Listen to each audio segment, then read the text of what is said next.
I was very fortunate to be involved in two groundbreaking clubs in the 80s. One was the Red Parrot, which was owned and opened by Jimmy Merry. And Jimmy Merry, I knew obviously from the Ice Palace. He had a very unique concept for what a disco club, a nightclub, was going to be in 1980, 81. And he had a Broadway lighting designer, Ken Billington, come in and design the lighting. We used the first computerized console that had just come out early, a year or so earlier, Kliegel Brothers performer on Broadway. This was in a club. So I literally went from working one night in a club where I was push a button, get a light, to doing a night at the Red Parrot. And then I was very fortunate a year later to start working day crew at the Palladium, and then ultimately was asked to run lights at the Palladium at night. And that's when I was trained and learned Verilight, as well as knowing the regular traditional lighting console, which again was digital. It was an Avo board. It was a rock and roll touring setup. So we had rock and roll touring lighting in the DJ booth at the Palladium, the nightclub. La la la la la, ladies, the ladies. La, la, la. Now here's the leading ladies by geezers of gear. On tour, maybe she got some stories to share. Now here's the leading ladies by the geezers of gear. Rock star ladies with some stories to share, because la la la la ladies, the ladies, la la la.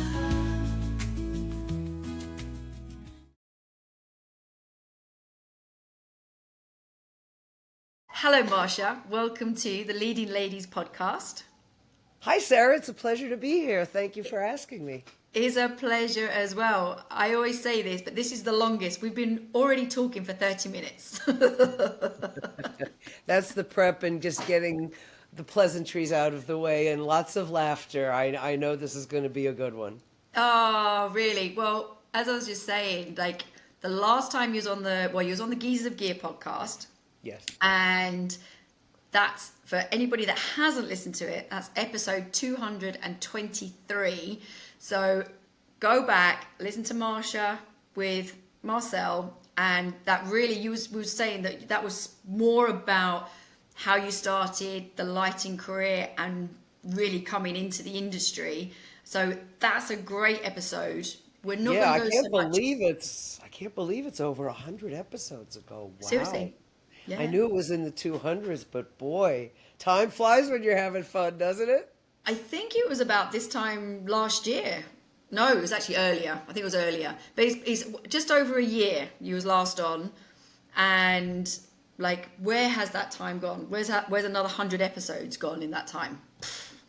Hey, I marvel at Marcel's accomplishments over the many decades that we've been friends and colleagues, and this podcast is just another one of the amazing ways that he brings out the best energy in people. It really doesn't matter. He's a very good ringleader, if you will, and I've always found some of the best times is just hanging out with Marcel and seeing where the night goes. It's so funny you say that, because I mean, we met for the very first time at LDI last year. Yes, in person. In person. And everybody's been telling me these stories, because I meet a lot of people every week, and everyone's, like, oh, Marcel, is it like exactly what you said, good ringleader, great to be out and all this. Well, I think we were in bed by like 9 o'clock every night when we were at LDI. I was like, where's this party boy gone? Well, then I'm happy to say I was glad to have bet many an arm with him back in the day. And, Gordon Addison. Oh, Gordy. So Love Gordy. It's because of Gordy that I started, I was introduced to Marcel online. Oh, he's the culprit. Yeah. Okay. And Yeah, again, Gordy's a bit of a stir the pot kind of a guy too. Love He's Gordy. brilliant. I mean, we met because I loved his little dog. A good reason for sure. A good reason. So, and then over a few pints later, he was like, "I need to introduce you to someone," and it was Marcel, and we connected, and obviously the rest history. Well, I think it's been a good pairing, if you will. As an observer, I see that his site has grown tremendously, and the podcast episodes. I am delighted that you started this I whole know. genre that's an offshoot of the Geezers platform. It's brilliant. And it's funny because I believe it all started, or the idea started, after your episode. Oh, really? Oh, well then. Because, I'm yeah, glad I really, could have yeah. pushed the wheel a little. Marcel will tell you that I'm kind of known for bending the edge a bit, so I'm not surprised to hear that. But I'm glad that it was a positive influence. Yeah, no, because Thank we you. afterwards, obviously, you wanted to talk about, sort of more stuff as well, and I was like, oh yeah, we really need to do that, and I was like, Marcel, let's do another one. He's like, oh, we can't have another one; it's too soon, and I was like, well, I'm going to start, and I've been trying to get you on for the last year, haven't I? Really? Well, we did need time to come to a point where I could present and talk about what it was that was Yeah. just in the works a year ago, which was this museum exhibition, which did happen in February. And Lightswitch is a collective of award-winning lighting, media, and visual designers committed to changing how people experience the world. For more than 30 years, we have been practicing pragmatic design. At Lightswitch, we believe it's our responsibility to keep our clients' creative, logistical, and financial objectives in balance. Lightswitch's range of expertise is extensive, from working one-on-one with clients and artists to multidisciplinary teams collaborating on all visual aspects of temporary and permanent projects. Lightswitch creates unforgettable moments and powerful experiences. We celebrate our team, clients, and all of our industry's diverse and talented people. As a part of our commitment to inclusion in all aspects of entertainment and experience design, Lightswitch is proud to sponsor Leading Ladies. So tell us all about it. What have you been up to in the last year? well, in the last year, I would say the primary focus of the legacy work that I've been doing since 2020, post pandemic. I mean, we all know what March of 2020 did to everyone in our industry, and I guess my rebound was to do all the things that I've been procrastinating for years, hence some legacy projects Yeah. that began and begin with my early days in New York City, which started in the music business. And the project I referred to is the opening of an exhibition in Paris on February 14th of this past year called Disco, I'm Coming Out. In I fact, love that. behind me, this orange book is the book from the exhibition that I schlepped back from Paris. And it is a menage of chronicling a variety of venues encompassing the theme of 70s disco, early 80s. It didn't go much beyond the mid 80s. Uh, and in many ways, that's kind of where the trend stopped. And in no small part, the AIDS crisis in America put a huge halt to Yeah. a lot of nightlife.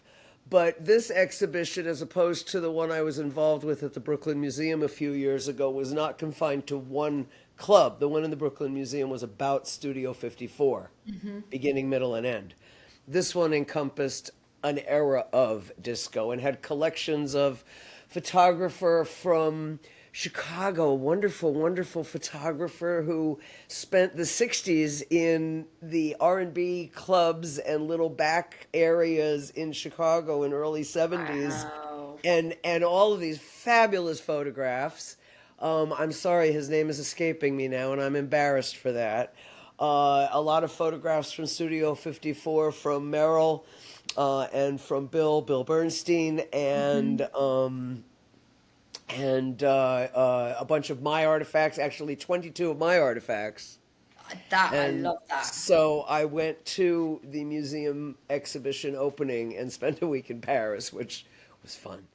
How did you get everything from America? Obviously, like, did you sea freight it out there? I mean, how did it Honestly, all? I was not comfortable with the freight arrangements that were coming from New York and required my artifacts to sit at an unknown location Yeah. for numerous months until they were being shipped out.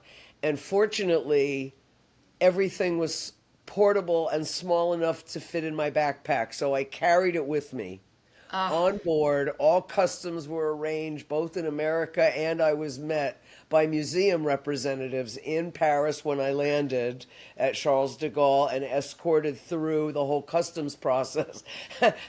The funny story and the heart attack moment was at Miami International. I finished all the customs, everything was annotated, and part of the collection was, and in some of the photographs that will be ultimately inserted or on the website or available that I've shared with you.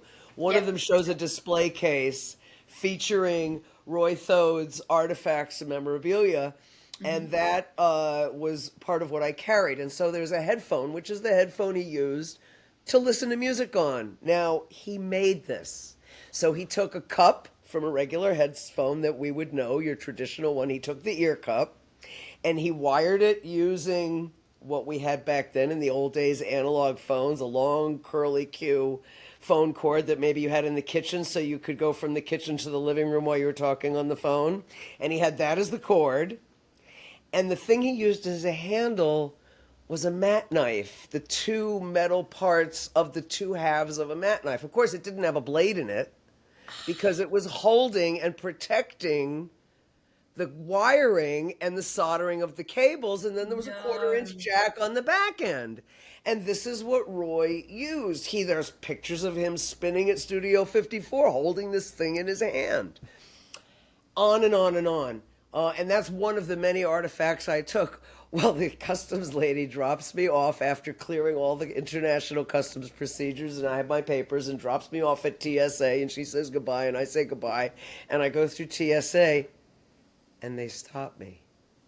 And the guy at TSA starts ripping all my bag apart, and I'm freaking out because these are going to a museum exhibition. And they freaked out because of the handle, which were the two halves Oh, of of the course. mat, which were metal, because that's what Yeah. they made a mat knife. I don't think they made plastic mat knife handles back in No. the 60s or early 70s. Um, it freaked me the blank out. So that was my heart attack before I got on the plane. And then I got on the plane and had a fabulous 6 days in Paris. So when you arrived in Paris, you got escorted, on the Yeah, other side. they picked me up at the gate and escorted me through customs, and all the papers were done, and then the customs person who worked for whatever office that the museum obviously had an ongoing relationship with. I mean, this is not their first rodeo by any stretch. And they dropped me off at the museum entrance, and my hotel was across the street. So I checked my bag at the hotel, and I went to the museum, and then I unpacked my bag in front of them. The provenance was established, the photographs were taken, everything was established to be accurate as it was, and then I Yeah. worked with the curators in placing them in the displays. So one of the Oh, photos I sent you was a display case showing a myriad of invitations, business cards, club admission cards, membership cards, etc. And that's why a lot of my things, I have maybe a dozen items or more, 18 items in that thing that was just, it was business cards and yeah, little yeah. pieces of paper. So that was easy to carry.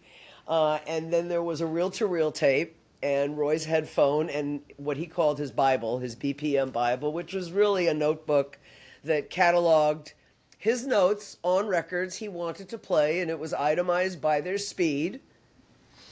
BPMs, beats per minutes, and it was a reference point. It was just a reference point for him. But that also was an artifact, and a few other items that were in this second display case that was in another room entirely, that was more dedicated to the sound. This exhibition was beautifully done because it looked at an era. It looked at various aspects, various clubs, various venues in various parts of the world. And of course, there was a large corner that was dedicated to Henri Bellelot and Jacques Morali, who were the Can't Stop Productions. Yep. And we know them probably most famously for the Village People. Prior Yep. to the Village People, there was the Ritchie family a couple of years prior to that.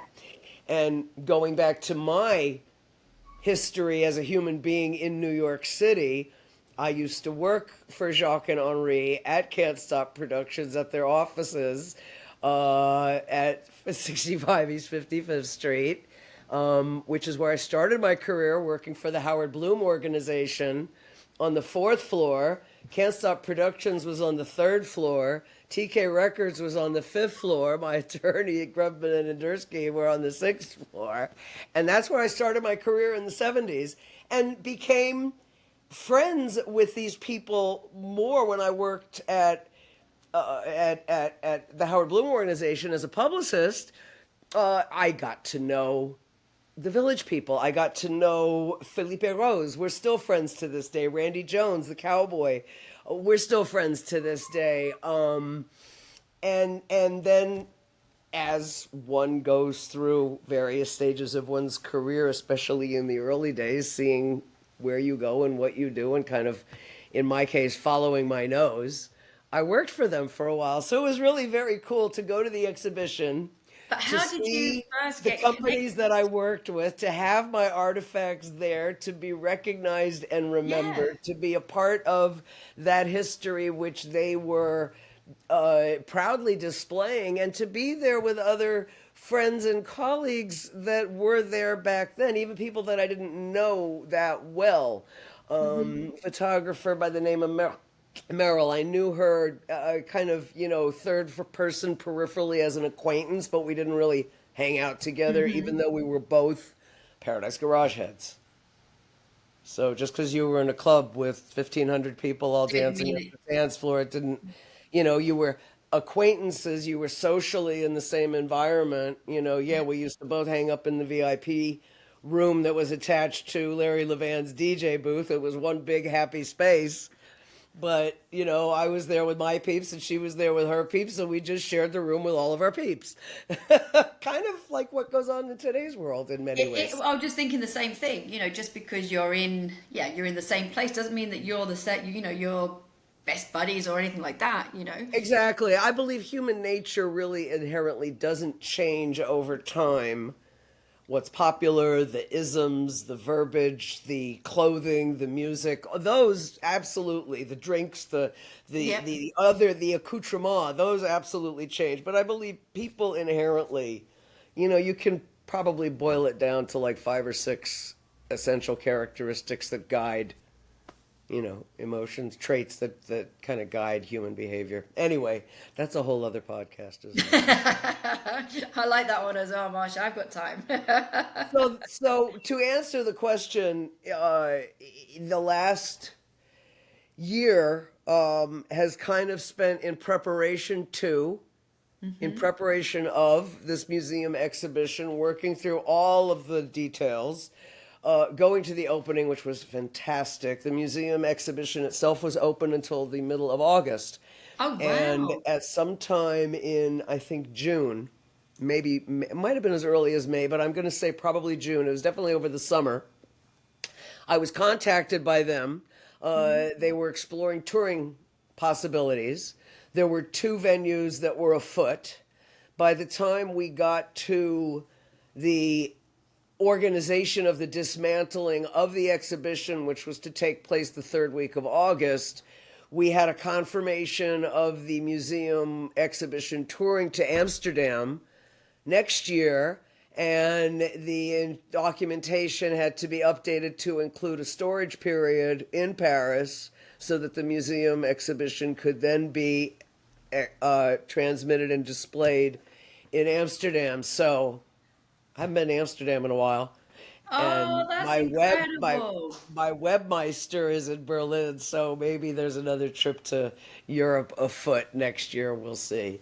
But I take it that all of your 18 artifacts, they're still in Paris now then. 22 in total. And yes, they are 22. in Paris in storage. And we authorized that they went from the museum exhibition to be properly packed and held until their transport to, and they're in, I'm assuming, whatever crates are going to ultimately go. The Paris, it's the Paris Philharmonic and Music Museum, and they apparently have storage arrangements Yeah, I'm in sure. Yeah. Paris that, like I said, is not their first rodeo, Yeah. and that's what I'm told. It's in their trusty storage person's hands until it gets assembled. I think I have to confirm the dates. I think it's in the fall of 2026. I remember it was a long holding period, if you Okay, will. long holding period. I bet then hopefully I'll you'll let be. you know when I get closer to or look up the information and it gets a little closer a few months before because it's a lovely, lovely, wonderful exhibition. It's got maybe 6 or 7 different rooms. There's a huge room just devoted to Cerrone.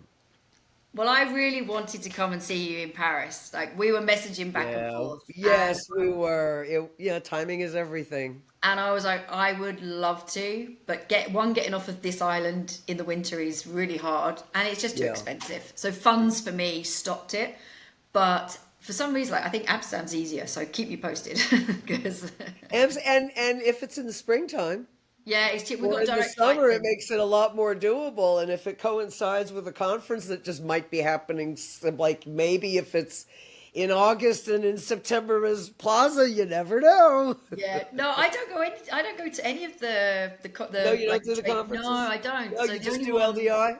just do LDI, and that's only because I'm do the Dining with Dinosaurs.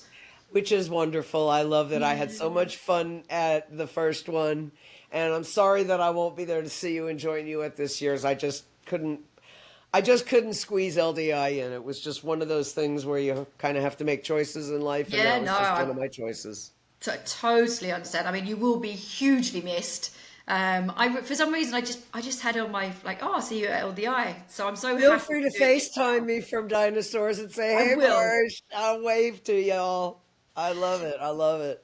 But last year, if Maybe you next remember, year. Maybe yeah, next year and I'll petition to be a dinosaur at lunch. well, I didn't believe it, but yes, you do qualify as a dino. So, you know, yeah, okay, so I'm saying it now, you're on the list, Fair enough. okay? Fair enough. And proud to wear it. But this year it's like, so if you remember last year, it was only, I think it was like an hour and a half, and it was, Yeah, yeah, yeah. and I'm going to be honest, it wasn't that organized because we had no idea what Well, it was was your first actually, year, as I recall. sorry? It was your first year, as I Yeah, it recall. was the first year, and we all didn't, LDI included, we all didn't know what really it was going to shape up to be. But this year, it's a full-on event, 5:30 till 9:30 now. Drinks and like Well, like that is going to make it certainly a full-on different event. it is. And I'm very sorry to be missing it, but yes, in spirit, absolutely raising my glass with you. And if you think of it, absolutely face me in so I can toast my fellow I, soars. I promise you, if there's a moment, even when they're on the stage, I'll get my little Yeah, phone out for you, okay? And I that'd be will. super. That'd be super. That'd be really super. I've been involved with these legacy projects, and I guess it kind of stems from ultimately being grateful that I kept a lot of stupid stuff that otherwise It's not I stupid, could right? have thrown away quite literally decades ago.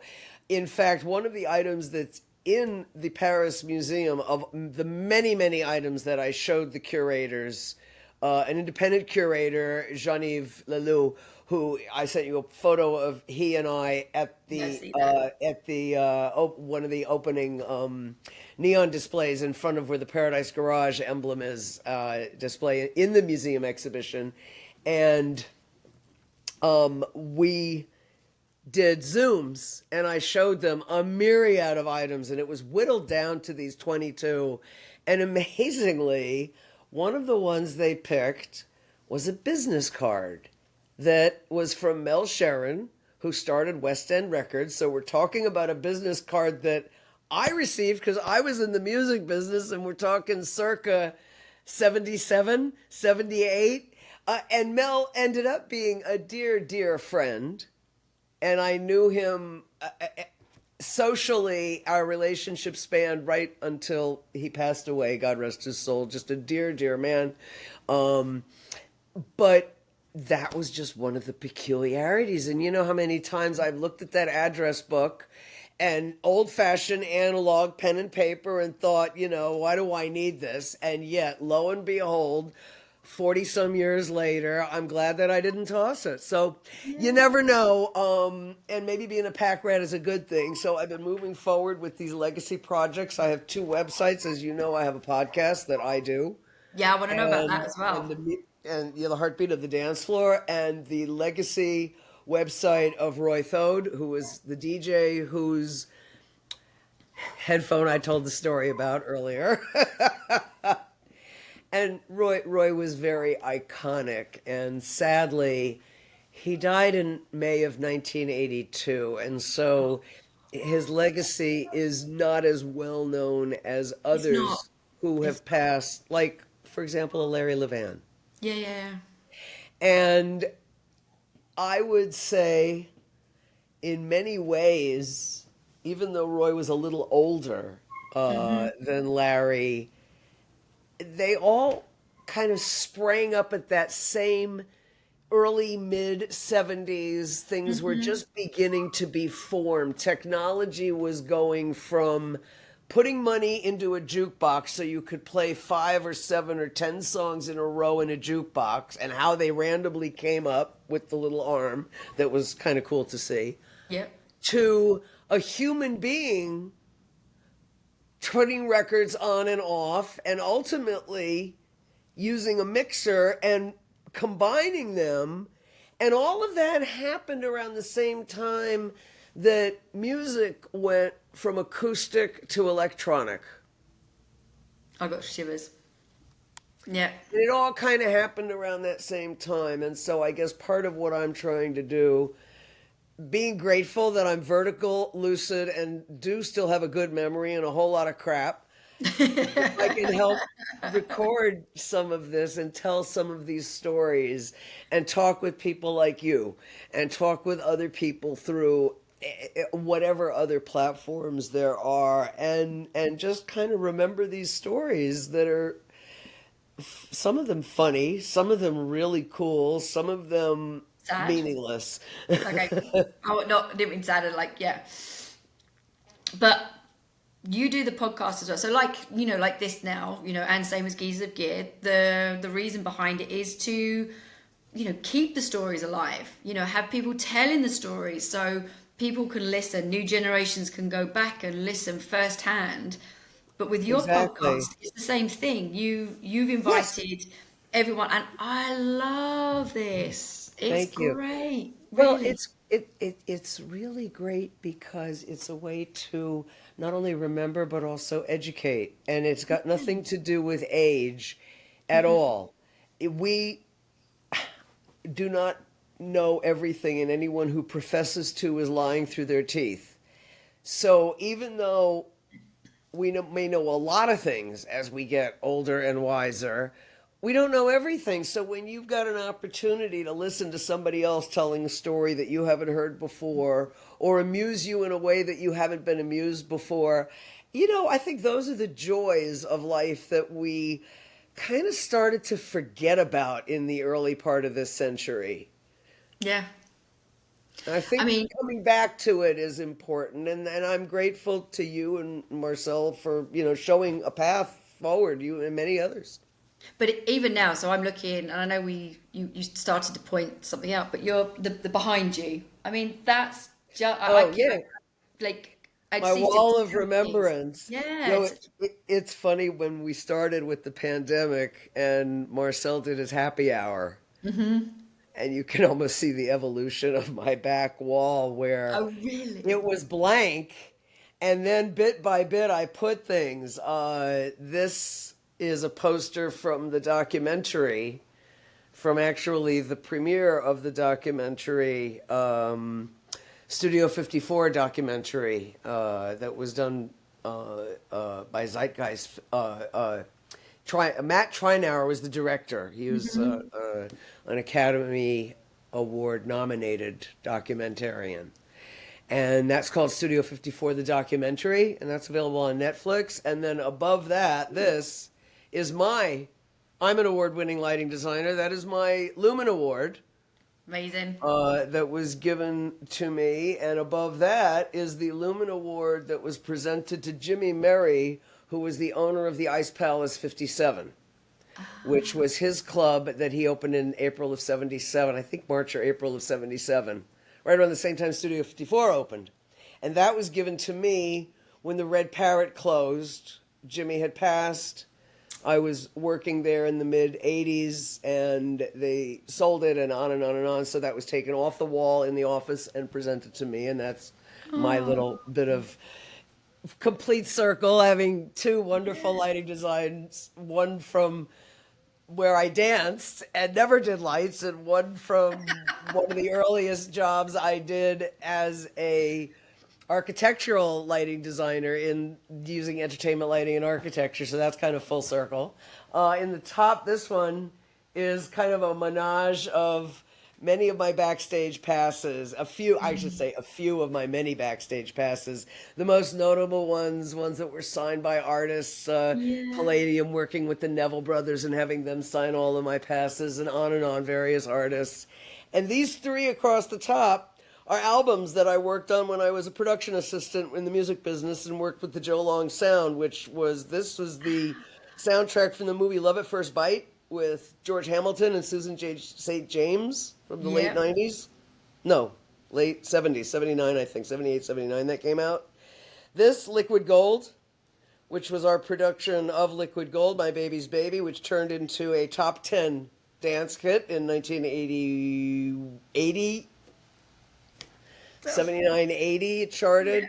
And this was the first album, Midnight Rhythm, that was on Atlantic Records.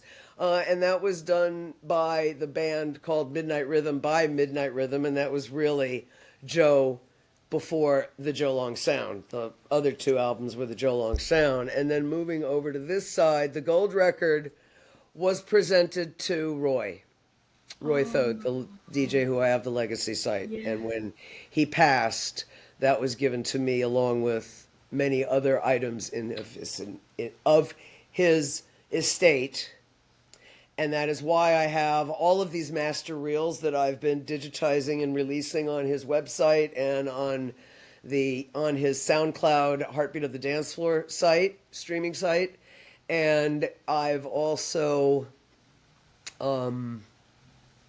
that I was given that gold record, and that was awarded to him for Sylvester. Oh, seriously, that's Step great. by Sylvester. Step by step. Now I know you're going to send me all the links, but really, please send me. I will. Step 2 by Sylvester was the name of the album, and that was one of many gold records that he had. That's the only one I ended up with, though. Yeah, no, please, because I know, like, even for me, I want to go back and sort of either look and listen to all of this stuff. So And my drum set, part of my drum set. You're a drummer as well. Yeah. I've played percussion on a few No notable recordings, and yeah, I enjoy it still to this day as much as I can. Well, Marcel is a musician too, although the two of us have never really jammed together. Maybe one day. That would be funny. Yeah. Maybe one day. So what I want to know is obviously this era, I mean, to be part of really must have been really incredible. The early nightclub days. Like, I mean, can you capture the spirit of it at that time? Like, yeah, I would say if I could put it in a phrase, youthful ignorance combined with total abandonment. Okay. I moved to New York literally 2 weeks before my 22nd birthday.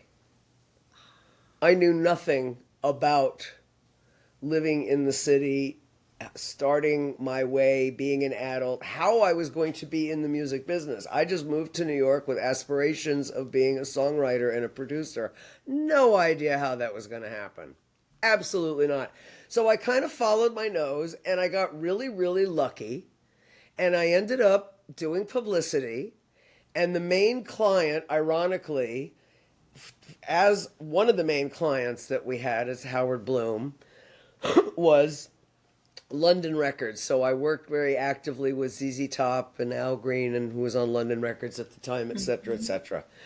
And one of my early projects was the ZZ Top Worldwide Tejas Tour. And the other company, ironically, was one of the reasons I moved to New York, because there was only one music company in Florida, that was TK Records. And so who was our other main client as a publicist? TK Records. And where were they located? The floor above us in the same building. So that was like such a twist of irony, right?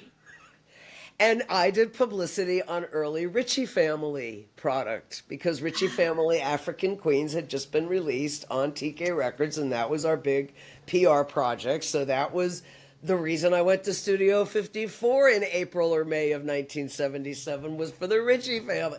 And the doors just opened. And I ended up having a very, very meaningful relationship with someone who has an incredible pedigree as a female forerunner and groundbreaker, also in the same industry, Sharon White. Okay. And her best friends, who she kind of migrated to the city from, were from Long Island, which was where she grew up, where Roy grew up, where Wayne Scott, another DJ, grew up, where these people grew up, who ended up being, Wayne Scott was one of the first DJs that Steve Rebell hired when he opened Studio 54. So my entree into this wonderful world of what I wanted my professional life to be was peppered with wonderful friends and relationships that worked at some of the top places that I got into either after hours, or I'm on so-and-so's guest list, or then when I started working for Areola Records. My job is as a record promoter, and so I got in with my records. And the social life and the work life did overlap in personal relationships and where it took me and how it grew. And I think the total abandonment might not have been there if I was 10 or 15 years older. So where does the lighting, this is where I'm getting the, sorry, like the lighting, your lighting designing career, where does that fold into all this? Like that's what I'm... In 1979, the record production company that I worked with, the Joe Long Sound, Joe Long imploded his relationship with Parachute Records, which was a division of Casablanca Records, to the point that they were so pissed that one of our productions, Gershwin 79, I have a cover that was never released printed of a cover that was never released, of vinyl that was ultimately melted down in the U.S. That version, our version, was released in Europe, and oddly enough, when I was in Paris looking at a big display where various album covers from this disco era were scrolling, it was in it, and I was like, holy shit, I can't believe it. And I stood there for like another hour until it scrolled around again to get a picture of it. I was next to myself. But at that time, I needed work, and I needed to earn a living. And I went to a lot of these clubs, and a very dear friend of mine did lights and built and created the lighting system in a little sleazy bar in the West Village, a wonderful little gay bar in the West Village that was nothing, but on the weekday, all the big DJs from the big clubs on the weekends used to work there. And they were my friends, so I'd go in and hang out with them. And my friend Tommy said, hey, Why don't you, you pick up a couple extra bucks? So for $35 a night and all the booze I could drink, I'd go in 2 or 3 nights a week and I'd do lights there.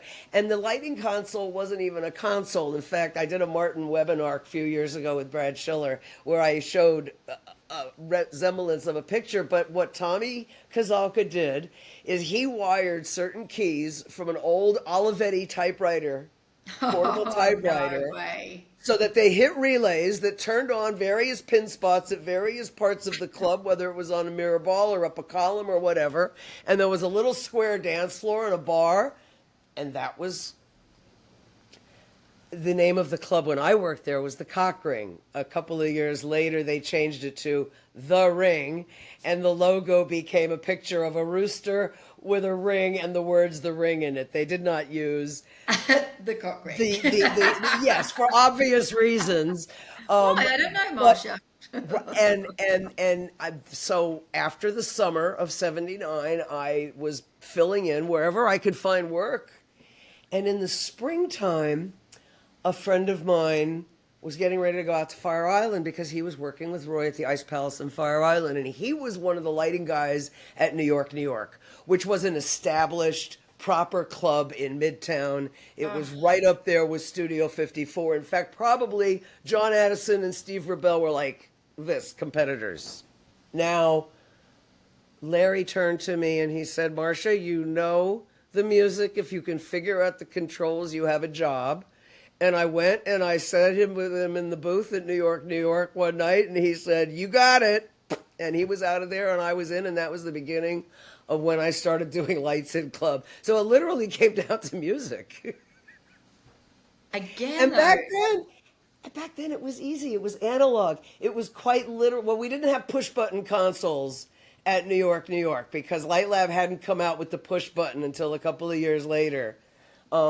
But it was quite literally push a button, get a light, or a 4-channel controller where you had the ones that you wanted up. And then when you got to the push button, then it was like my keyboard, like my typewriter keyboard, push a button, get a light, quite literally. But I mean, you've witnessed this technology evolve, from analog to digital. Completely. Like from theatrical rigs to fully automated systems. Well, I was very fortunate to be involved in 2 groundbreaking clubs in the 80s. One was the Red Parrot, which was owned and opened by Jimmy Merry.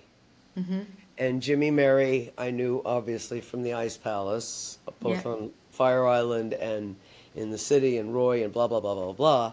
But the point is, he had a very unique concept for what a disco club, a nightclub, was going to be in 1980, 81. And he had a Broadway lighting designer, Ken Billington, come in and design the lighting. We used the first computerized console that had just come out early, a year or so earlier, Kliegel Brothers performer on Broadway. This was in a club. So I literally went from working one night in a club where I was push a button, get a light, to doing a night at the Red Parrot where it was all computerized. And it was all recorded on cassettes. And now you got into the beginnings of a digital era. And then I was very fortunate a year later to start working day crew at the Palladium. And then ultimately was asked to run lights at the Palladium at night. And that's when I was trained and learned Verilight, as well as knowing the regular traditional lighting console, which again was digital. It was an AVO board. It was a rock and roll touring setup. So we had rock and roll touring lighting in the DJ booth at the Palladium, the nightclub. And I mean, the luck of the draw, Sarah, the luck of the draw. I'm so grateful to have been where I was when I was. Yes, I totally agree. But you also put the time in to be in the right place at the right time. You didn't just stay home. You didn't just stay home. No, I'm not belittling my involvement or my aptitude. Yeah. To not only comprehend but also be creative within that environment, because it's one thing to spit it back. Yep. It's another thing to transform it into something. I mean, there was a saying that it was a saying I used to hear back in the 80s, those that can do and those that don't, that can't teach. Well, that is, in many ways, how you educate, you know, and not everyone can be an artist. No, Not everyone has what it takes to do what it takes. no, And that's not a bad thing. no. You just We're all have to different. find what your niche is. Yeah. No, I completely agree. But I mean, what do you think has been the most transformative shift in your view? In my view, Yeah. I would say in the last 20 years or so, in this century, that sounds so weird when I say I it. know, doesn't it? It really does. I would say that the early career when I was learning about digital lighting and when the world was changing to a digital format, it we had to learn how it happened. You couldn't just do a fan of lights. It was maybe an 80-step process depending on how many fixtures and how many places you wanted to put it and what da. And you wrote the cue and you learned the construct. Okay? And I think that that is a lesson that has fallen by the wayside, whether it is going to a more modern controller that gives you a button to push to get the effect that used to take you 15 or 20 minutes to create. You don't know how it got from here to there. And I think that understanding the construct of something is essential in whatever it is you're doing. I mean, look at buildings that fall apart because either they're not well maintained or they're not built properly in the first place. I mean, and I would say that probably the most destructive thing that I've witnessed in recent years is the lack of intention of explaining or illustrating or educating the construct of how we get from here to there and Yeah. not just being there. Yep. I mean, when did you first realize, basically, like automated lighting, it was going to change everything, and not just for concerts, but architectural designs as well? You know, I don't think I realized it was going to change the world architecturally until I had the opportunity to work with Johnson Schwinghammer, Clark Johnson and Bill Schwinghammer. Okay. And the reason that I took that job and was hunting for a job in the New York Times was because I had blown my knee out skiing the earlier winter and had 2 successive major knee operations. So climbing on a ladder and doing special events really wasn't what I was looking for at that moment. You know, 2 years prior, I had just finished working with Robert Isabel on things like Whitney Houston and Bobby Brown's wedding at at Whitney's estate and other huge events. So but climbing trees wasn't happening. And I got, again, very lucky. And I was dealing with a construction project that Bill Schwinghammer was designing all the interior of. And it was the FAO Schwarz at Caesar's Forum Shops in Las Vegas. And I don't even remember what the ad was, but I remember going into this architectural office and spewing to them about all of the technology that I was dealing with, that I had dealt with. At that time, working in special events with Robert Isabel, we were the Northeast's largest renter of Verilights. That spoke a lot about a company that did parties, when all you could do was rent a Verilight, and the only place that they were on were tours, major artist tours. So that kind of said a lot about the work that we were doing in special events. And they were interested enough in what I was able to bring to the table with this entertainment technology that was available. I ultimately ended up working with high-end systems in putting in what I now see was very ballsy of me at the moment. You do not use a beta version of a newly invented fixture in a permanent installation, Miss Marsha. But again, that naivety rings through even in my 30s. even in my, I guess I was in my 40s back then, in the mid 90s, and I used their studio color and studio spot, and that put my foot from special events to architecture, and I learned the similarities between the two. I learned the differences, code issues, permanent installations versus a party where it's a rental, and you pick it all up and you take it home with you when you're done, and you don't have to think about those things. Um, and there were also, fortunately, lighting companies that I worked with that saw an arena that they were not yet in. And through a lot of the projects that I and a handful of other designers did, you had ETC making a source for with an HID lamp so that you didn't have to go 60, 70 feet in the air to change the lamp out of a lighting fixture that had been used for two or three TV Wow. shows. And that. So there was changes within the industry itself. Yeah. Back then, yeah, there were LEDs, but nobody wanted to spend $100 a foot on LED. It was fluorescence.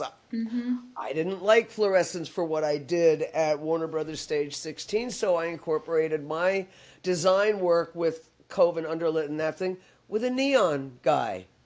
And we use neon instead of fluorescent.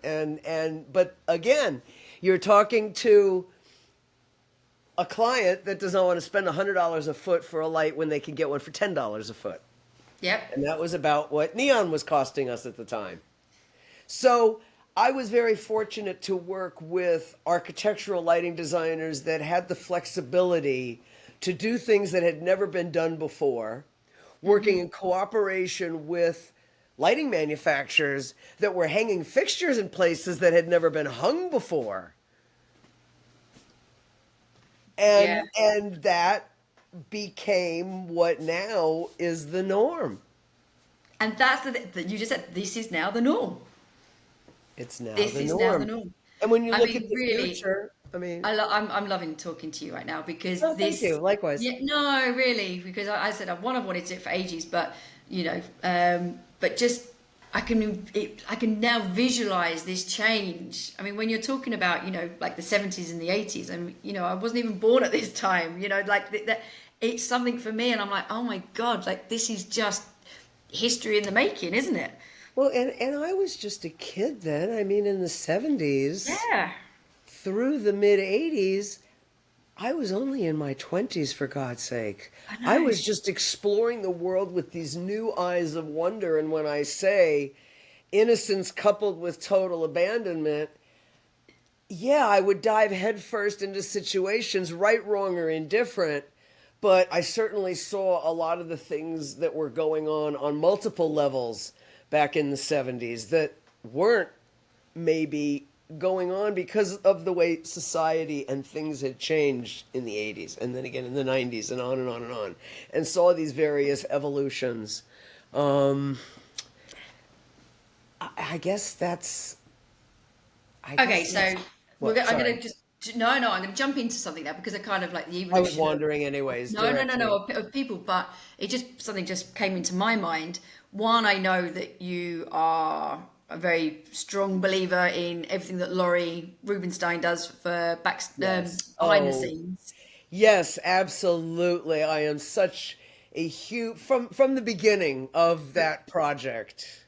I but think can you it's brilliant. imagine what she's doing now back then in the 70s and 80s? Like this stuff didn't exist then. Well, because there wasn't a need that we were aware of, and that's not to say that It there wasn't there. weren't older technicians and people that were in need of assistance.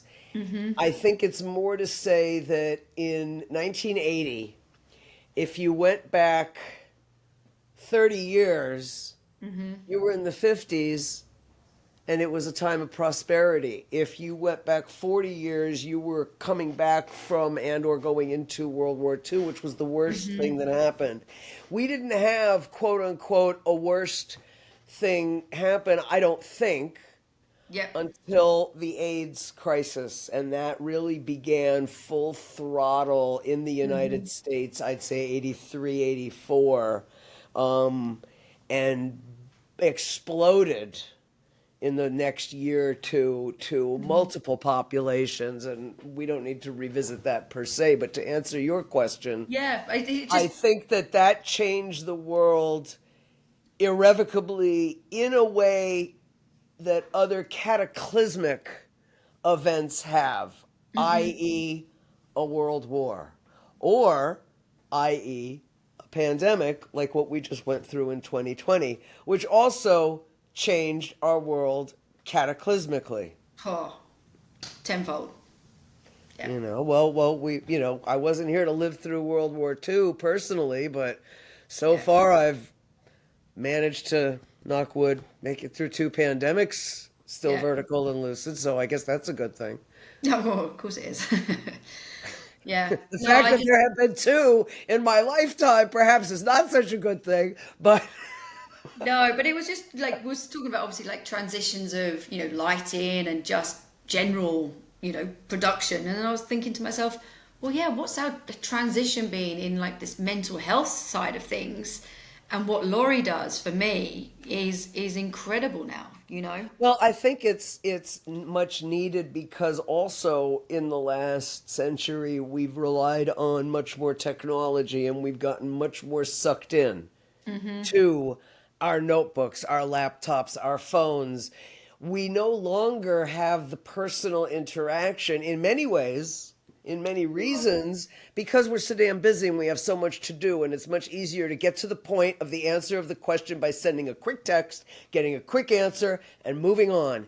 And we do that in our business. And also, when I was a kid, when I first started my professional career, I would go to work at 9 in the morning and I would be done at 5 in the afternoon. And if there was an event, I would go to it in the evening. And if I'd get home, there would be maybe messages on my answering machine or not, but nobody had 24/7 access to me. And I think that has This is also bad now. added stress, and people have kind of forgotten how to turn it off and leave it all behind. And that's where I think the total abandonment is a good thing. I And I'm wish grateful I had that because I learned how really to do it when I was young. I don't know if kids today learn the no. joy of total abandonment. I Just would dance like no hate. one's watching. Yeah, that exactly. Just dance no, you just dance how you want to dance and be you without worrying that someone's taken a video of you and they're going to put it on social media for a laugh or whatever it might be. Or if you put it up and your boss then sees it or whatever. I don't know why we have turned into such an overly critical world of finger pointers. Oh, I hate it. I hate I it. do too. I do too. And if people were just honest with themselves, I believe that if they really looked in the mirror, they would see that there was no reason to point fingers at somebody else because you yourself are not perfection incarnate. No. Nobody is. And if you think you are, that's your first clue that maybe you're wrong. And that's just my opinion. I don't know. I'm sure there's a whole slew of people that would argue with me on that, and that's fine. And you know Yeah. what, Sarah? It's really okay to have another opinion. It's really okay to have discourse. Yeah.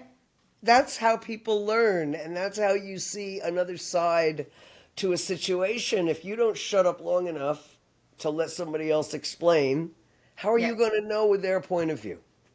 Yeah, no, exactly. I totally agree. I mean, I know a lot of people that it's their way or it's no way. And, and for me, even sometimes, I mean, some of them I've got a handful of people that I know with this characteristic that, if you don't agree with them or how they've presented it, that's it. Some people don't even talk to me now because I'm like, They're you know, lost. can I have my opinion? And they're like, yeah, but your opinion's wrong. And I'm like, okay, then I won't say anything. Then they have a go at me for saying something, and I'm like, well, I can't win. You want me to say something? You don't want me to say something. So in Yeah, the end, yeah. it's I recently reached out to a friend that I hadn't spoken with in literally decades, and I guess as you get older and you find that you lose people in your life who you care about, Mm-hmm. you want to reach out to other people that maybe have touched you at other points in Yeah, times. I get And that. 9 out of 10 times, it's been a very positive experience. Yep. And indeed, the first conversation was a very positive experience. And then the Mm-hmm. second one kind of reminded me Why you left? of and why it had been so long. And after the fourth conversation, I knew why it had been so long since we had been in touch. And this had nothing to do with our relationship or my thoughts. I still love this person dearly. Mm-hmm. But I realized why at this point in my life, where I am right now in my life, this is no longer a match made in heaven. And it's okay because it was 40 years ago, but it just ain't now. Isn't there? Yep. Look, even here, where like I'm very fortunate. I'd say he's my best friend now. So my husband Hubby. Manoli, and we do everything. We do everything together. And I went out, and maybe okay. Some people say like, oh, you spend too much time with each other, but I don't think you can do that. I really don't. Not If when you you like don't, each other. I yeah, think that but you're we very do. blessed to have someone who you enjoy We sharing have so we much have with. fun, Marsha. Like that's the thing. Even if it's a bad day, we turn it into a good day. Like anything we do, and even now, I can go out with some friends, and I'll be there, and I'll just be like, it would be so negative. I've done it a few times, and I'm like, why am I wasting my time? Like, why am I wasting my time? Like, this is a negative impact on me, even to the point where they're just on their phones. I find that sometimes we have to do things because of either the, polite or obligatory nature. And then there are other times when we have the realization, like what you were alluding to, where you just come to the realization that this gathering is no longer as pleasant for me as it once Yeah. was. And it's much more a waste of time or a contentious situation. And does it, and I don't know about you, but for me, it took a long time to just politely remove myself, politely not overly engage, Yeah. to try to read the room a little better. I've learned the hard way over my. I think we all do, Sarah. Like I'm I gonna have, sorry. attest to that one as well. Took me 60 some years to learn some lessons. Yeah, but slowly, slowly now, and I still fall into some little, not traps, but I fall into situations that I don't. I think, like, what? Why have I done this again? You know. But Because you needed to. Yeah, yeah, probably because I needed I to. really do believe that the universe is constantly giving us clues. Oh, I believe that. Whether we follow up on them, whether we act on them, or ignore them, or even just notice them and take them as food for thought for the future, whatever. But I think that they're out there. We just have to be aware of them. And Yep. that's not an easy skill set. It's not an easy skill set, but when you do find it, it is magical.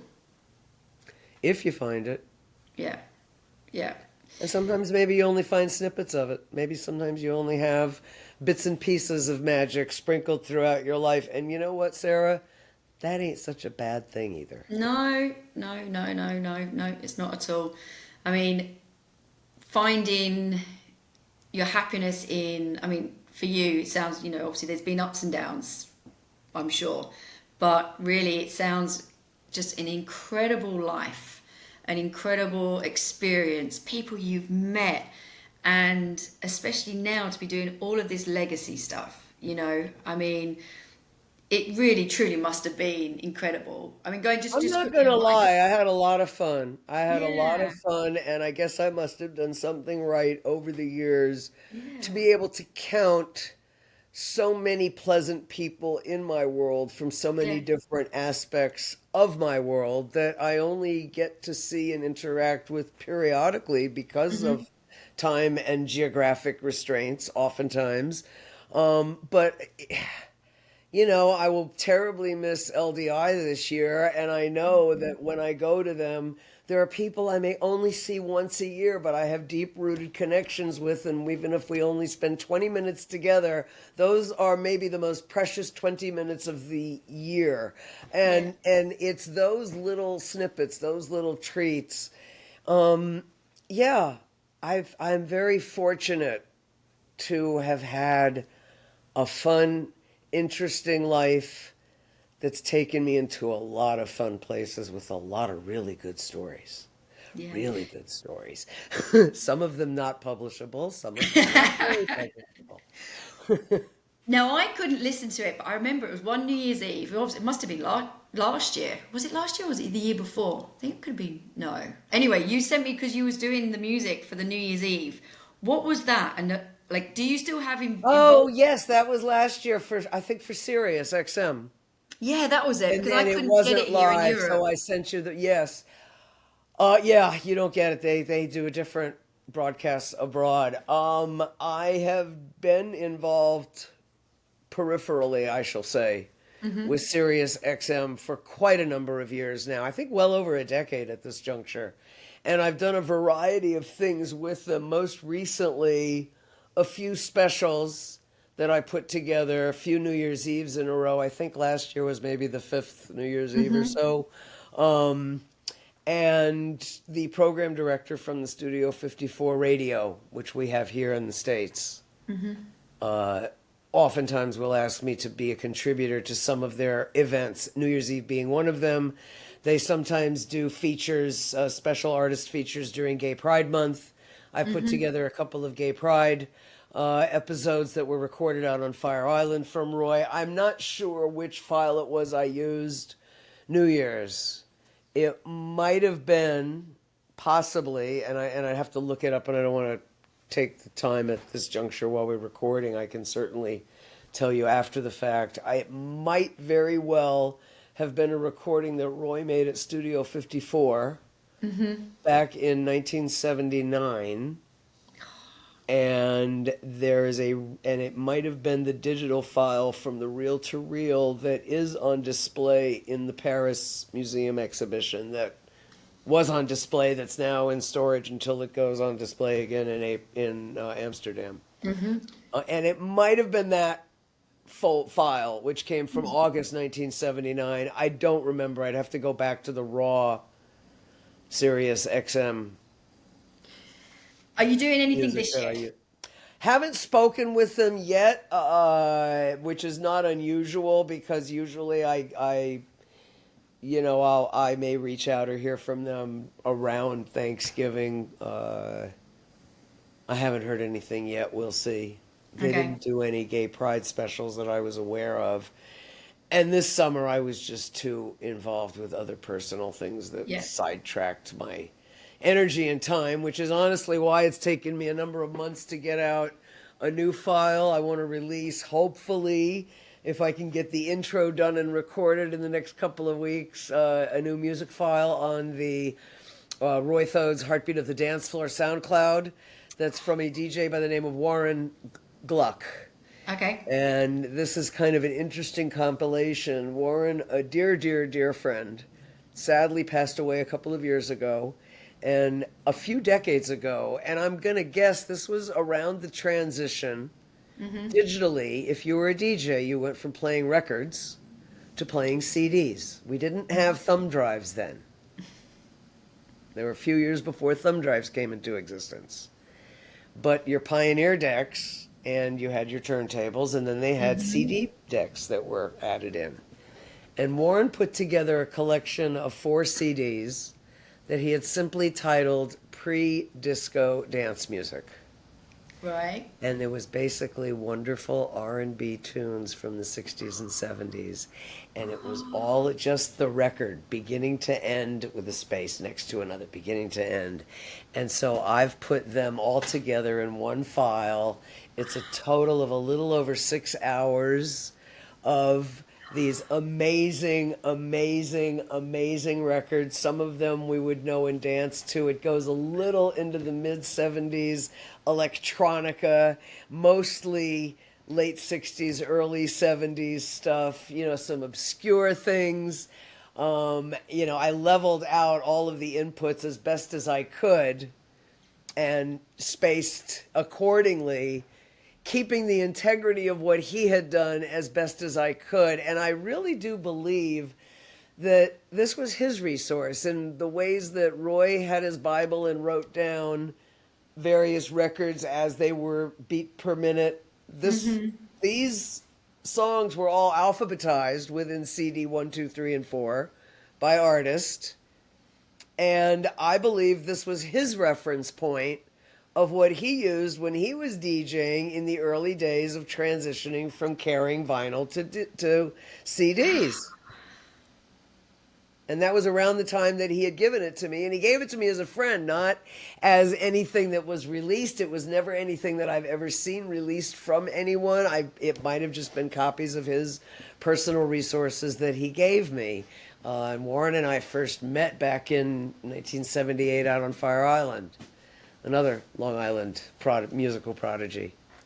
I mean, how do you actually manage to do these projects? Because I'd be listening to these tunes and I'd be dancing all the time. Well, I am, of course. I must tell you that doing the editing, you have your nose in it, as you well know, doing editing on these things. And then you have to review it. So, yeah, I put the music on and I'm dancing all over the house. I put it on to do yard work, you name it. It's definitely get up and go music, for sure. And I mean, music's been a huge thing for me all my life, and obviously music for you has been a huge thing. The first thing you do in the morning, do you put music on? Or not? No, I don't necessarily put it on, but that's not to say I won't hum a few bars in my head. Mm-hmm. I don't so much anymore. I don't sort of like come in and put the music on straight away, but I've always, even at night time, like I've always had the music on rather than a TV, playing or anything like that. I've always had music. Music's always changed my emotions, which I think most people know that, but... Yes, I agree with you. The universal language that is pure, plain, and simple, in my opinion, emotion evoking. And I think, and this is, just come to me, Marsha, maybe this is why there's so many problems in this damn world. Because before, we used to listen to music. We used to have the radio. We used to have the radio on while we were cooking. And slowly, the TVs come into place. And I hate the TV. I watch the TV, but I hate the TV. Like, for me... Yeah, we, as a family, I growing up with my mum in the kitchen, my dad, we would have music on. We didn't have the TV on, but now every household you go to, in the corner or even in every single room, there's a TV. No, I agree. And I also grew up in a house with music as well as TV. Early days of TV, for sure. I mean, it was a big deal that we, had a little TV in the kitchen you could put on. And I do admit, especially since I've been living alone, happily living alone, but I definitely admit to have become more of a TV hound. Yep. And maybe it's just to have other voices in the room with me. They don't talk to me, but it's background noise, if you know what I mean. Yep, but it used Whereas to be music. music is a little more of a deliberate intent on finding and exuding an emotion. Am I going to pick the 1812 Overture? Am I going to pick Vivaldi's Four Seasons? Am I going to pick early disco? Am I going to pick rock and roll? I mean, there are some mornings I feel like putting on Led Zeppelin and banging the drums. Don't get me wrong. But it is a more purposeful engagement as opposed to flipping on the TV and having background noise. That's mindless. And I'm not saying that I don't do both. I'm just saying that I have become a little more dependent on the TV as a mindless background noise. Now, that said, I think one of the most important lessons that I got about music, and I never thought of it this way, but as you're saying what you're saying, it's bringing to forefront. And I remember being in New York City the morning of 9/11. Oh, And I remember sitting and watching in amazement when the second plane hit the World Trade Towers, because my partner at the time had left for work. The TV was on. I woke up. I saw the one building, and then I literally sat on the couch in my underwear watching the second plane go in and hit it, and I was just next to myself. So, two weird things happened. Well, that was weird enough, but shortly thereafter, all communications went down. Phones, all of the above. I couldn't get a dial tone out. End of story. And maybe 20, 30 minutes later, the phone rings, which was weird. And it was my mother calling me from Florida, which was weird. And she said, Marsha, turn the TV off and put on some music. wow. And I did. And I actually put on some classical music. I put on some Mozart because I love Mozart. Whoa. And I will never forget that moment. What a thing to say. And yeah, and I know it came from a space where she knew what she was talking about. Yeah. She was a Really? Holocaust survivor. Yeah. And if she knew how to get into a good space Yeah. from a negative memory, and this was her methodology, I took it with more than a grain of salt. And I did exactly that. And it's a lesson that to this day I do carry around with me. And while I don't maybe wake up the morning with music, I'll turn on the TV for background noise.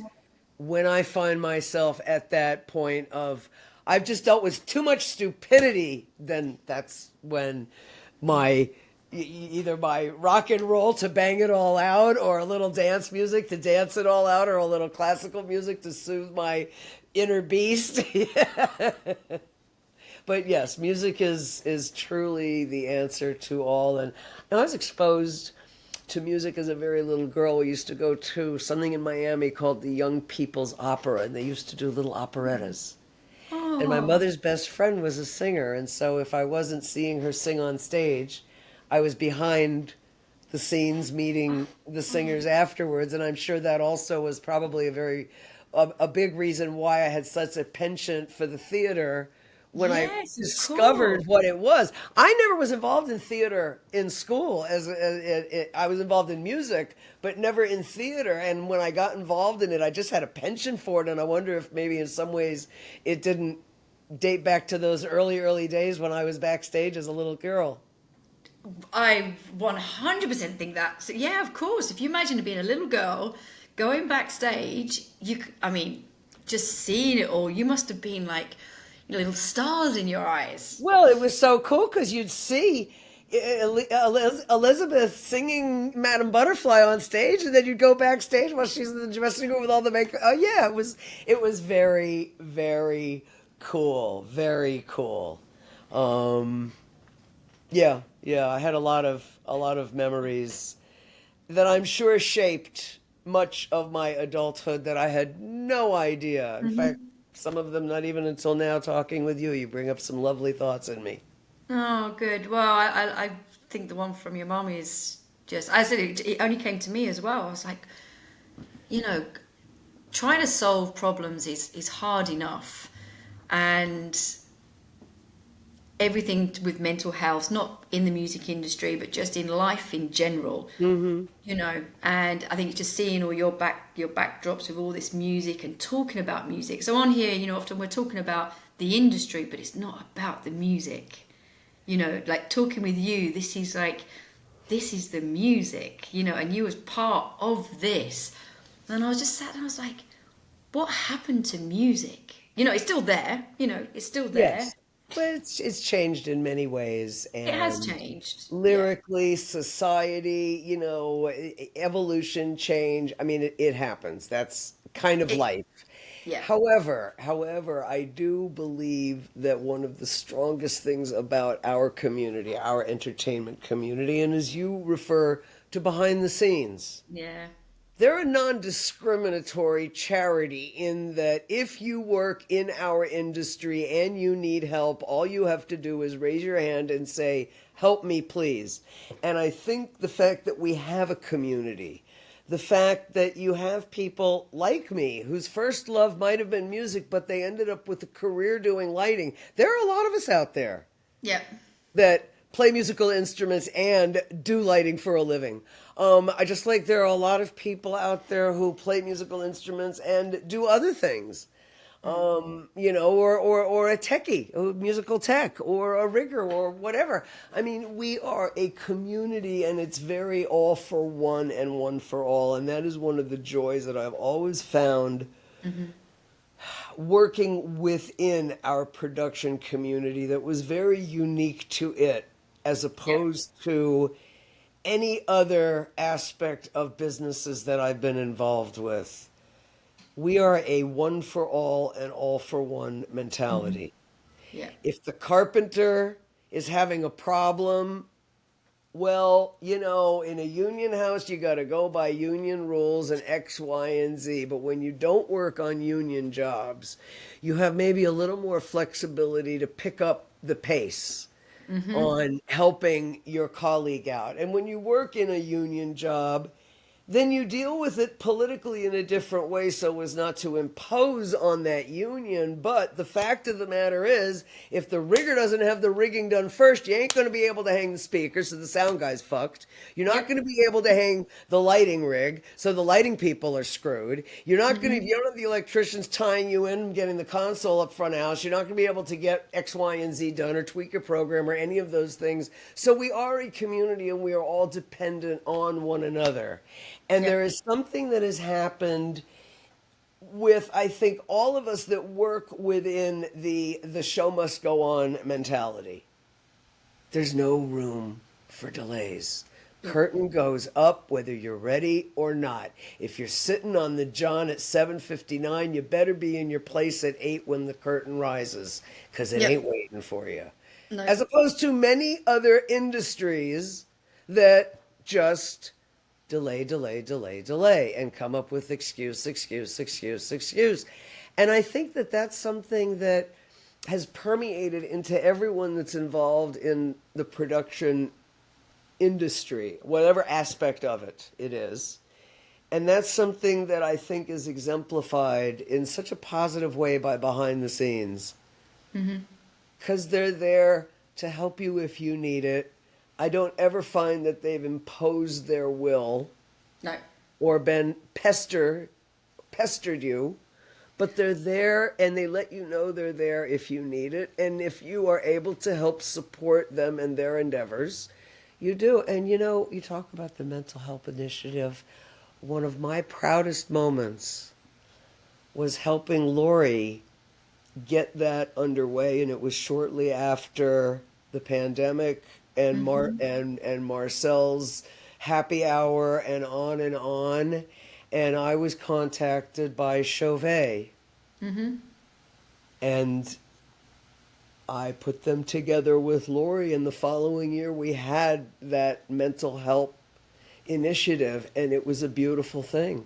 So for me, you mentioned that people are now able to put their hand up and say, I need help. Yes. So that I think is fantastic. But for me, what really gets me, again with a twist, is I think it's helping the other side of the people that haven't had the compassion. So the more awareness of other people, maybe they're having a bad day, maybe we don't know what's going on at work, maybe this, maybe that. It's now, with us all speaking out about mental health a lot more, it's making people more aware, actually, shall I make sure that they're okay? I think you are 100,000% accurate. And if we continue to make people's emotional health as important as their physical health, which it is, then hopefully this conversation will continue. But like many things from our past, people just didn't talk about it. No, People never. buried it. And now I think we have a lot more men who are willing to open up and be a little more vulnerable Hmm. emotionally. I think it's healthier. It is And I healthier. hope that we can continue on the it's okay to be vulnerable avenue, because just because you're vulnerable doesn't mean you're inept or No, dysfunctional in any way. It just means you're human. I mentioned on a previous podcast, but I did a tour this year, and really, I still to this day, I mean, I do know various reasons what caused it, but I had a breakdown. Within the first 10 days, I could not do it, and Mm. it's not like me. There was many issues that I know that was the stem of it. I had to call my boss. I had to say, guys, before I really, excuse my language, fuck up, like, I need help. And it was Well, very big of, like, it was a huge thing for me to ask for the help. sure, And, sure. it was something that I'm pleased I did. No, I am really pleased I did. No, I'm very, very pleased I did. Because otherwise I would have left. Like, I would have Well, left. you should be very proud that you had the cojones to speak up when something wasn't right. And even if it was only not right for you, it was valid enough Yeah. that it might have affected other people, and you kind of stopped a catastrophe potentially before it began. And I think rather than vilifying people for that, we should applaud them and honor them Yeah. for having the balls to say, hey, I need a minute. Yeah. Whatever it is. You Yeah. might just need a minute to take a breath. Yeah. The worst thing for me was at the beginning, a certain person was like, "Oh, you'll be fine," and then I was like, "That's not the answer now. Like, Yeah, I'm telling you, I'm not going to be fine. Like, yeah. I am really telling you, I'm not going to be fine." So that's when I come into this. I do a lot of thinking about how we can really help people. With everything, even if it's as far as when you're at home and we're talking about the mobile phone. Have a boundary, turn it off. I mean, I am still terrible because I'm in Europe, and of Hmm. course most people are in America, and I have my phone by the side because I know by the time everyone wakes up, or especially if I'm dealing with Marcel while he's in Canada, there's a 10-hour gap. Yes, So yes, I keep my exactly. phone on and I start answering, I start replying. That's not good for me because it can be nine Right. o'clock at night, 10 o'clock at night. That's not a good Well, level for me.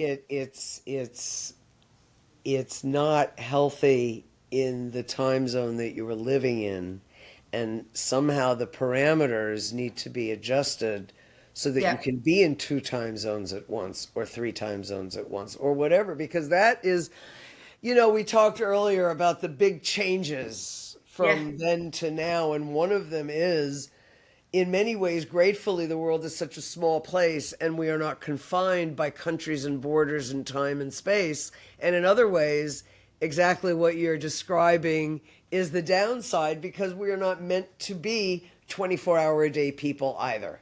yeah. And for me, and I said to myself, when I wake up, which is normally early because we do go to bed quite early, but like it's between 6, 7 o'clock, I'm awake, and that's my best working time. So I'll get up and I'll start working. If I'm in a flow, 3, 4 hours down the line, I'm working, then I'm like, oh, I've got to go for a walk. So then, I try and go out for a walk. By the time everyone's waking up, then I'm continuing again. Well, So that's it's, just it. And instead of stopping then at 5 or 6 o'clock at the end of your 8 hour day, you're now starting somebody else's 8 hour day. yeah, but it's And fine. and that's where mutually agreed upon spatial divides. I mean, I have my web person who I don't deal with nearly as frequently as you do with Marcel. It's not nearly as expansive a business relationship as yours is with him. However, the fact is he's in Berlin, Germany. So Yeah, I'm totally. dealing with a 6 hour time difference as I am with you in a phone call and in organizing a meeting and in organizing an X, Y, and Z. And it may not be an every day or even an every week kind of a thing, but you still have to take that into account. Yeah. And I don't think that people take into consideration enough their own well-being in space. And I learned a skill set, fortunately, before I moved to New York, where I was able to literally kind of wind down my body and my biorhythm and take a meditative pause in the day in about Okay. 20 minutes. And that's all Yeah. it took. And I think that we don't allow people to do that in the US. I don't know about every other country, but I do remember, I'm going to go back 15 years ago, maybe, when I was visiting friends in Frankfurt.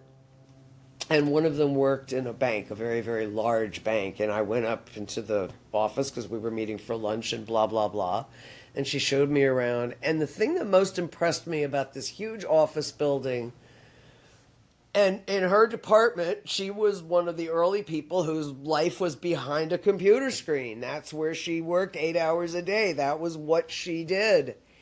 And every couple of hours, there was a mandatory break Brilliant. that each person had to take. There were, if maybe it was a 20-story building, and there were every 3 or 4 stories a beautiful outdoor terrace, a refreshment area. You could get food or snacks or a beverage or whatever. You could walk outside. But the whole point is they felt that they were not getting the most out of all of their people if they worked them to death, and they were not getting an No. efficient turnout, and you needed to give people a chance to kind of reboot their energy. And that's Yeah. something that I saw decades ago in Europe, and I've never seen it in this country. Anytime I've ever worked for any company, I have never been told, you must go take a break. Yeah. You I used must to have a. release your mind, even if it's just 10 minutes, even as you say, just take a quick walk around the block, just Yeah. release the. And now, when we do have a more open discussion with mental health, when we do have more people that are raising their hands and saying, I can't take it anymore, maybe it's after they snap, but hopefully, with organizations like Behind the Scenes and like other organizations and like more out there, if you will, discussions, that people are realizing that sometimes that 10-minute break, sometimes that putting on your favorite record and dancing like nobody's watching it for 3.5 minutes, and that makes your day. Well, that recharges you, that reboots you. You need that in order to be enthused. And if you don't have the joy that we have working in the production industry of loving what we do, every minute of what we do, I think it becomes all that much more important to put joy intentionally into your day, Yeah. especially when it is a drone kind of existence. And that is unfortunately the reality of many, many people. Yeah, no, I couldn't agree more. I mean, the funny thing with, well, not the funny thing, but at the end of my email, I just had to just copy and paste it. So at the end of my email, when I send out to people, it's got, finding the balance between work life and mental health can be challenging, especially when it comes to managing our email communications. If you've received this email outside of your normal working hours, please know that it was sent at a time for work that works best for me. Your well-being is important, so please don't feel obligated to reply outside of your designated work hours. Well, that's Let's very polite. prioritize self-care and set boundaries together. That is Now, extremely polite and considerate, and I think you should be applauded for but you know, you putting said that down. I hope people read it and take it a to lot of heart people as do. well. Good. Now, I can't take full Have you credit for that. gotten good response? Have you gotten I good can, response to yeah, it? I've had a lot of people say, I love that, can I use it? Of course, because it was Ben Payne, you know Ben Payne? Yeah, I know the It- name. I don't know him yeah, well, but Harmon, yeah. yeah. And it was actually, he'd sent it to me, and I said, Ben, can I can I steal that? And he was like, this is what it's about. Yep. And, the same Excellent. thing. And often, sometimes, because people don't know where I am, so they'll receive an email at like, 1, 2 o'clock in the morning. And I've had them say, like, you know, you sent that email like strange time last night. And I was like, yeah, okay, I'm in Crete. I'm sending things when it's good for me. And I also, and the same thing, the circle goes around. Sure. And not for nothing, each person's personal world will filter a lot of how they do and don't react. I know that when my parents were alive, I did keep my phone on the volume. Both Yeah, of my parents have since passed. There is no significant other in my life. There is no reason for to me to have the phone keep on. the ringer on my phone when I'm sleeping, Yeah. so that I'm pestered by the text annoyances that come at 2 and 3 in the morning, the spam and those things. I don't think so. And if Yeah. I do have friends, and I do have friends that are on the other side of the world, and I do have friends that don't go to sleep when I do, they stay up till 2 or 3 in the morning and they do text me. I mean, that's fine. Yeah. But it's my choice to not have the phone wake me up. Now, if my parents, and when my parents were alive, I did keep the phone on because God forbid if there was an emergency, I wanted to know about it. And I can't tell you how many times I was disturbed by the annoyances and thankfully never once by the emergency. But that's the trade-off you make. That's the Yeah, no, choice it you is a make in trade-off. this world, right? Yeah. I mean, I've got on my, I mean, not that, okay, my mum knows. Well, in fact, I speak to my mum every day, and she's always had a rule since I was a child that you do not call her or text or not text in those days, but call after 9 o'clock. After 9 o'clock, and everybody in our family knows it, even me now. Well, unless it's an emergency. That's the rules. That's, You yeah, do not you do yeah. not phone her. And I think slowly I'm becoming more like that. Well, it's funny how some of the rules we grew up with as a kid, which we thought were silly or just why would do that? And all of a sudden you get older and you start doing it, and it's like, ooh, I'm turning into my mother all over again. How about that? You catch yourself doing things like that. Seriously, It I it, catch it, it myself. does happen. And you realize sometimes those things that you thought were so silly back then when you were younger really weren't. And they No? really did serve a good purpose. And Yes. that's kind of a cool thing too. That's kind of a cool thing. Now, okay, we've been chatting for a We have been, and long it's time. been No, delightful. no. But I have one more question. Do you have time? Oh, yes, ma'am. Yes, ma'am, I do. What's the Okay, question? cool. Um, okay, I don't know how to. Is there still discos and nightlife? I mean, I suppose New York's different, so there is still nightlife and discos. Like What's the where I question? grew up, outside of London, it used to be another like nightclubs, a whole street full of big nightclubs, and they were the best in the day. Before my day, but like even my day, that it was still brilliant. They are all closed. Every single one of them closed. Well, I don't go out nearly as much as I used to in my youth, number one. What I can say about what I think you're referring to, which is more the mega clubs of the 90s Yeah, the mega and or clubs or even smaller 2000s. I mean, clubs. there was a place in London where, gosh, if you played in London, you went there, and I forget the name of it. The name escapes me right now. But point is that I think a lot of that changed and morphed, and I don't really know when, where, how, who, because I stopped doing the nightclub thing, if you will, Yeah, in the 90s and 2000s. yeah. So I didn't go out as much to the clubs socially and keep up. I did go to events, and I still do go to events. In fact, Saturday, I'm flying to New York for an event called Come Together, which is a dance party. There's I think six or seven DJs playing. I was involved with the first one last year. It was so successful. they're doing a revival this year. Anyway, point is, there are still lots of wonderful events in New York. What I've found over the last few years is the mega clubs that you refer to. Many of them have migrated to Brooklyn, and there are Okay. more dance venues in Or even Brooklyn small ones, you know, these small days. little. Well, and ones that hold 500 to 1,000 people as opposed to 3 to 4,000.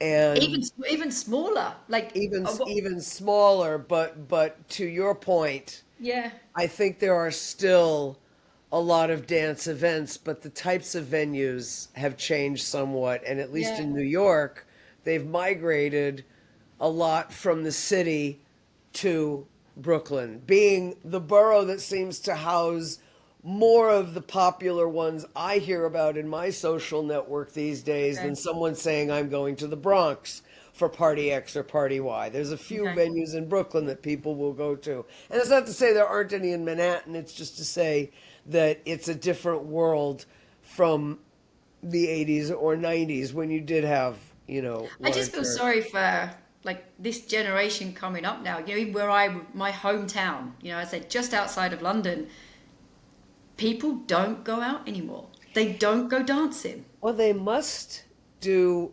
something, and I don't know what it is necessarily. I do know that in South Florida in the wintertime, there are a few festivals. There's a few bars in Wilton Manor that I'm aware of. There are places that are still dance venues that are open in South Beach that I'm aware of. Not as many, to your point, absolutely. But people still do go out.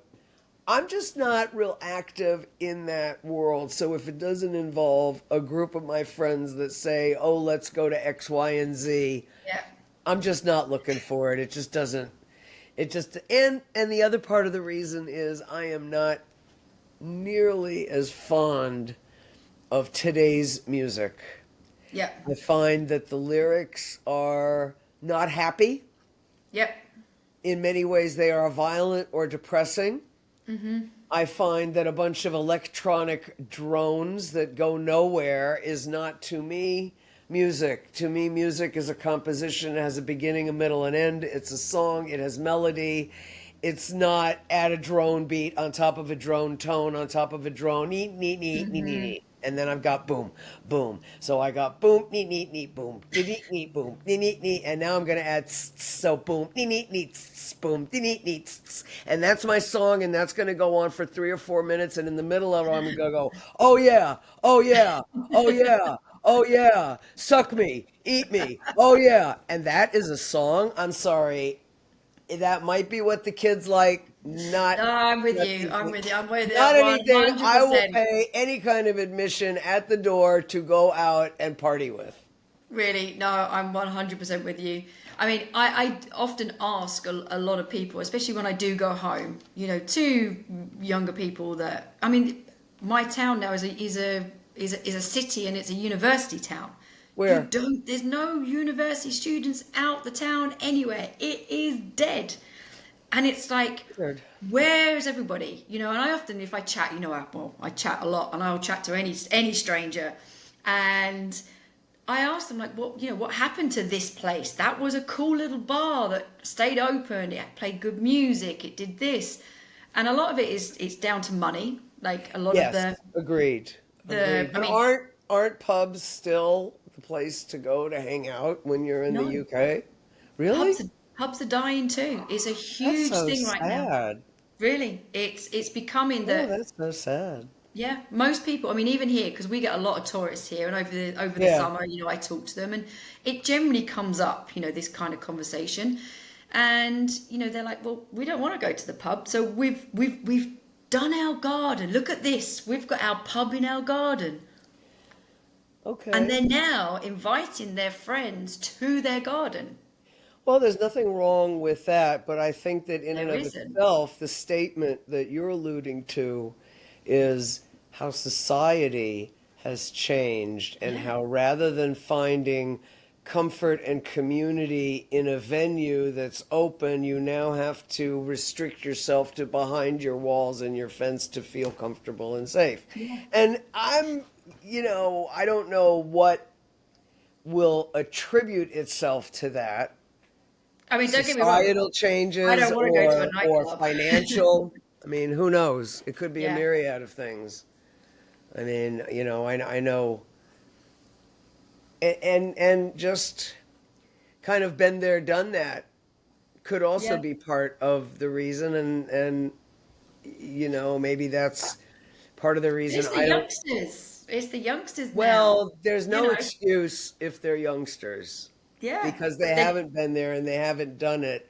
But perhaps it's not an excuse. Perhaps the reality is they're not getting the same welcomed environment that we did when we were no, young. And no. that And could be more of a statement on society at large I than think them as a generation. yeah, no, I Just agree. saying. Yeah, no, That's sad to hear. I've always, the few times that I have been lucky enough to go to London, I've always enjoyed my pub experiences. don't get me wrong. I think London, yeah, London's different. London is still, What it town are you is from? just outside. It's a place called Southend. South Um, End. Okay. yeah, but it's really, like there are still places, but it's not how it was. I have some friends who do DJ the circuits, and they do go to the UK. One of them, Lenny Fontana, plays a lot, goes to the UK quite frequently to play. So there are events. I'm just not 100% sure. And I think that also part of what has happened is we've gone into festivals. Yeah, festival times. Yeah, that's true. Yeah.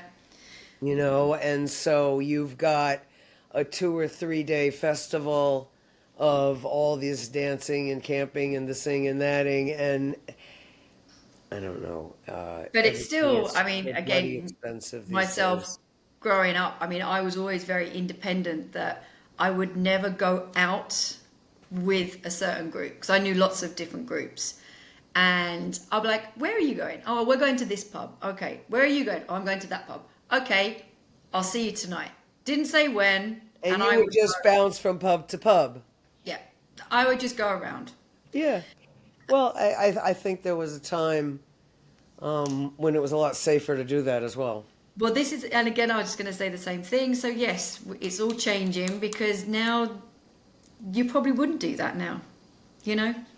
Probably wouldn't. I mean, when I first moved down to South Florida in 2007, or I should say moved back down, and I had a lot of friends in the Fort Lauderdale area by the river walk, what they call river walk, and it's an area near downtown, and it's right off of the river, and it's just one, here we don't call them pubs, we call them bars, but it's Yeah. one bar venue after another. And I used to go there and socialize a bit, but it got into the been there, done that mode. Yeah. And maybe that's just a sidebar of getting old. It takes more to Yeah, lift your no, skirt. that's fine. I don't know. It just takes more to lift my skirt these days, I guess. I don't know. Well, Marsha, thank you so much for chatting with me. I mean, we've literally been chatting for 2.5 hours now. Have I we mean, really? Well, Well, time this flies one- when you're having fun. I Sarah, know, this has been a exactly. delight.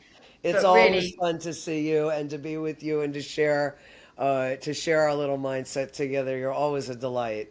Oh, thank you, Marsha. And I'm going to miss you at LDI, really. I mean, by the time this comes out, it'll be like next week, like LDI. Okay, well, keep me posted. I'll send you some links so that you can post the Yes. legacy sites and the music as it's released, and hopefully we get a chance to be in person in the not too distant future. And Oh, I I'd will love miss that. you at LDI, but I raise my glass to you and the dinosaurs. Oh, And thank I you, hope Marsha. behind the scenes makes a lot of money this year. Yeah, really, thank you. And just on a quick note, for those that are listening now, go to gearsofgear.com, check out Marsha's pod page, and basically it's going to have all these links. So you're going to be able to click on all the links, and you can go to the podcast for Marsha. You can see everything, the legacy stuff, So that will all be updated on Marsha's pod page. Marsha, Thank you. It's so been a much. delight. Thank you Mwah. so much for having me, Sarah. This Thank has been a you. delight. Definitely a highlight. You're the best. Mwah. Bye. Ciao, ciao for now.